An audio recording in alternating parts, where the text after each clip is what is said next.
relevante e precisamos ir para frente. Muito bem, sigamos as nossas inscrições. Então, senador Armando Monteiro. Doutor Ilan, eu queria cumprimentá-lo e quero ir aqui a alguns pontos. O primeiro deles é o seguinte: já há um consenso de que a economia brasileira dá sinais de estabilização. E alguns indicadores antecedentes e ainda, por exemplo, os dados de produção industrial já indicam um processo de recuperação. Evidentemente, o que se discute qual será a intensidade, o ritmo desse processo de recuperação. E me parece que ele está associado a duas questões importantes, que são os dois preços fundamentais da economia, o juro e o câmbio. Com relação ao juro, nós temos que reconhecer que a flexibilização da política monetária, de forma mais sustentada, se dará na medida em que o quadro fiscal evolua e como evolua o quadro fiscal. Quer dizer, a questão da flexibilização da política monetária está estreitamente vinculada à evolução do quadro fiscal. Ou seja, o espaço para a redução da taxa de juros vai ser dado pela trajetória das contas públicas, ou pelo menos daquilo que seja a indicação dessa trajetória. Por outro lado, há um outro preço importante, que é o câmbio, e aí há uma preocupação muito presente, especialmente na indústria. É que nós tivemos já esse ano uma valorização de 20% na taxa de câmbio. E a indústria de transformação, especialmente, que vinha se beneficiando do processo de desvalorização da taxa de câmbio, por exemplo, o ano passado, com efeito muito positivo sobre alguns segmentos, por exemplo, no que diz respeito à exportação, veículos, bens de capital, que nós tivemos aí com a taxa de câmbio mais favorável, uma boa resposta. E também do processo de substituição de importações, beneficiando setores mais tradicionais, como, por exemplo, o setor têxtil e o setor de calçados. Mas agora, com essa forte valorização que se observa em 2016, a rentabilidade do setor exportador começa a ser comprometida. E esse canal externo, que é tão importante para a recuperação da economia brasileira, e que vem dando, mesmo nesse quadro difícil, já uma contribuição positiva, é evidente que essa questão do câmbio é uma questão muito importante para que o canal externo continue sendo continue a dar uma contribuição positiva ao processo de recuperação. Então, eu queria ouvi-lo sobre essas duas questões. Quero também colocar uma outra questão que diz respeito ao mercado de crédito. Nós estamos experimentando uma fortíssima contração de crédito. Claro que decorrente da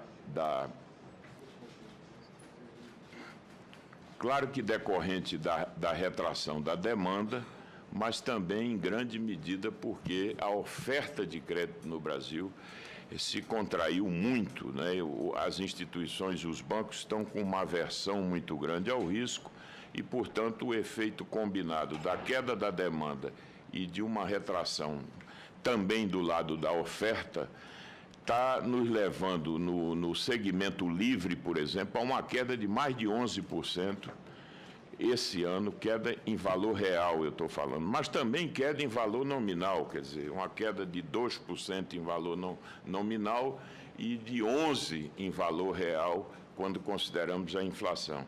Então, eu queria saber qual é o papel que o presidente atribui ao mercado de crédito, considerando outros processos recessivos que o Brasil viveu, qual é o papel que o senhor atribui ao mercado de crédito nesse processo de recuperação da economia, vis-à-vis de outros processos recessivos que o Brasil experimentou. E agora quero lhe colocar uma questão que, a rigor, é uma meia jabuticaba brasileira. Quer dizer, o Brasil tem, especialmente nessa área do crédito, algumas distorções. Por exemplo, os spreads bancários é uma agenda que a gente tem que avançar, porque, independentemente da questão do juro nominal, que está associada à inflação, essa agenda dos spreads precisa evoluir. E aí essa agenda é uma agenda densa, nós temos questões ligadas à cunha fiscal, a questão concorrencial no sistema financeiro, quer dizer, nós temos hoje 5 instituições que respondem por 75% da oferta de crédito. Então, a concentração bancária no Brasil tem contribuído para que os spreads bancários, as taxas brutas de intermediação financeira, sejam muito elevadas no Brasil. Então, eu lhe pergunto, como caminhar nessa agenda dos spreads, para que a gente possa ir pouco a pouco atacando isso que é claramente uma distorção, se considerarmos qualquer parâmetro internacional. E há ainda uma questão, e essa eu peço especialmente a sua atenção, é a questão do mercado de cartão de crédito no Brasil.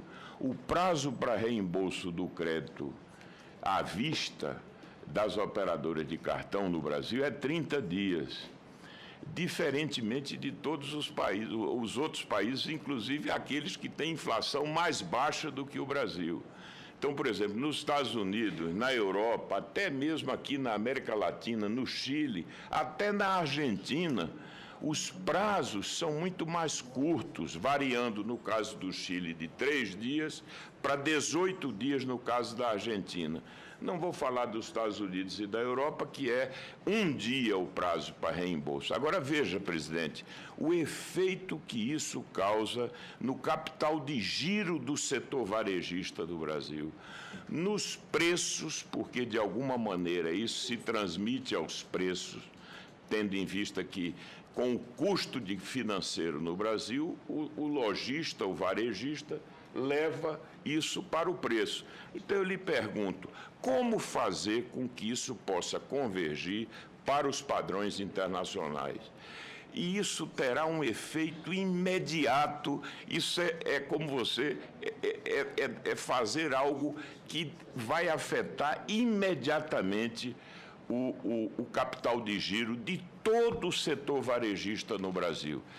E quero também dizer que, em relação ao mercado de cartão de débito, há algo também diferente no Brasil. As taxas são cobradas lá fora, uma taxa em valor fixo.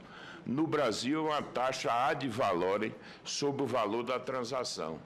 Então, nós também oneramos extraordinariamente esse segmento do cartão de crédito, mesmo o cartão, no caso de débito.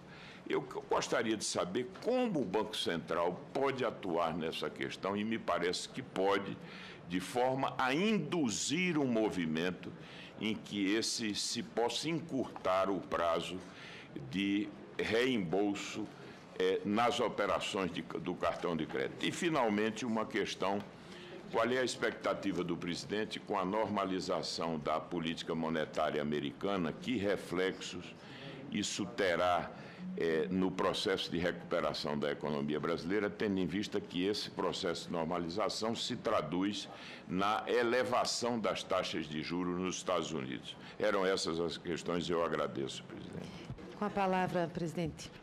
Vamos lá, eu vou ter que voltar lá para as anotações.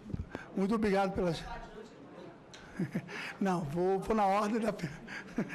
Não, vou na ordem das perguntas. Senador Armando Monteiro fez algumas colocações que eu considero importantes.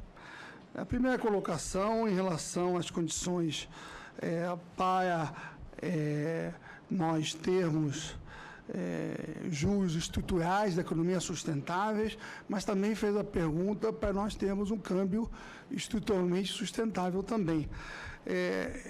E mencionou que para termos juros estáveis menores, de fato, tem uma ligação com a sustentabilidade fiscal.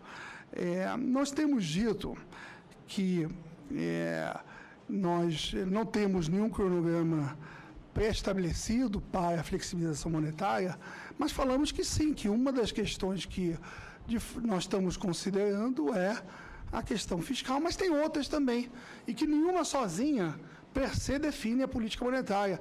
Por exemplo, se tiver uma redução de serviços, se nós tivermos uma inércia menor nisso, e se tivermos uma questão fiscal, é a combinação deles juntos que vai gerar as condições para a redução de juros. Não temos cronograma estabelecido, mas, olhando as projeções e olhando essas condições, nós vamos avaliar.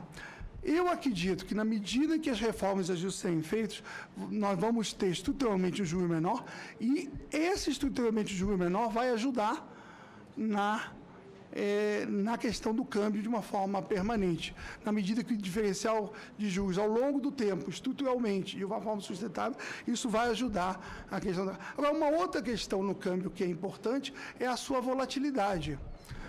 Nós, nos últimos tempos, nós tivemos uma volatilidade relativamente menor. Aliás, bem menor. Nós tivemos um câmbio numa faixa que está sendo relativamente... vai para 3,20, vai para 3,30, ou seja, ele vai flutuando ao longo... Nós não queremos atingir e ter definir o campo flutuante é o campo flutuante. Só que nós fizemos algumas intervenções tentando reduzir o estoque swap cambial para uma questão de cautela, e o resultado tem sido uma estabilidade um pouco maior. Em relação à questão, tem a questão do mercado de crédito, que fez a pergunta, e depois vem a pergunta sobre cartão de crédito, spread bancário. Então, vou primeiro falar do mercado de crédito. Qual o papel do mercado de crédito, como eu vejo? Hoje nós temos uma retração, tanto da oferta quanto da demanda de crédito. E, na verdade, é uma retração de todos os agentes econômicos que, dado o problema de confiança, se retraíram, e agora, devagarzinho, todos os atores estão começando a sair. O papel que eu vejo para o mercado de crédito tem liquidez, existe liquidez, e eu acredito, na medida que a recuperação começar a ficar mais clara, eu acho que isso vai dar um gás. Ou seja, ele vai vir e vai colaborar com a recuperação. Não vai ser antes, vai ser durante. Porque acho que a liquidez existe e a confiança é necessária para que os agentes não se sintam tão com frente ao risco.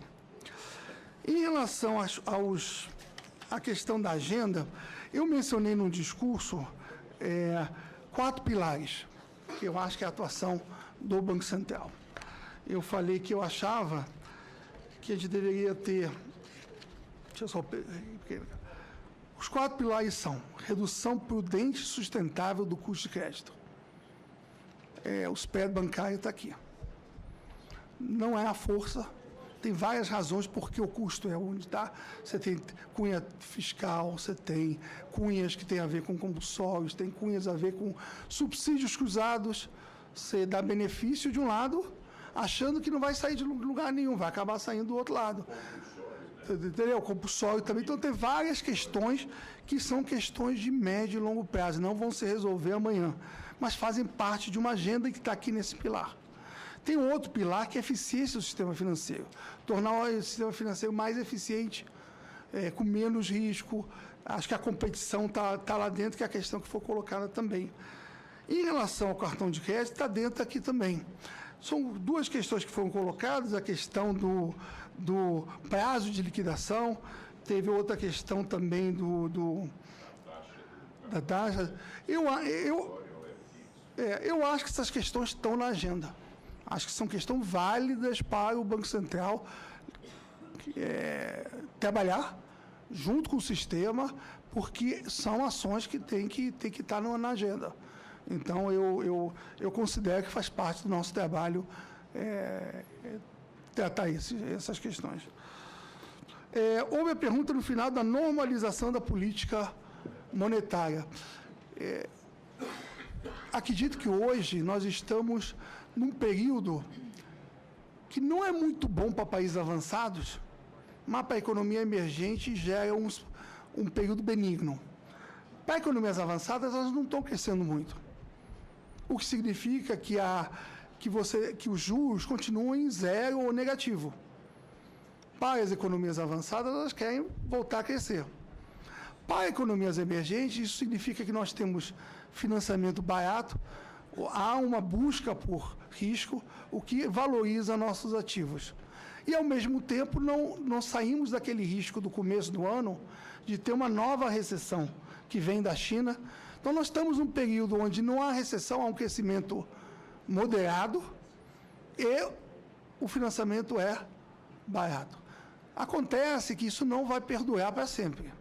E o primeiro país que parece estar saindo desse são os Estados Unidos. Até o final do ano, começo do ano que vem, vai começar a normalizar as condições monetárias.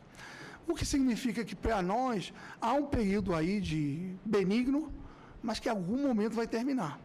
Não dá para saber em que momento, em que mês, mas que as economias emergentes e o Brasil deveriam aproveitar esse momento para fazer os ajustes, corrigir qualquer distorção, qualquer problema que nós tenhamos.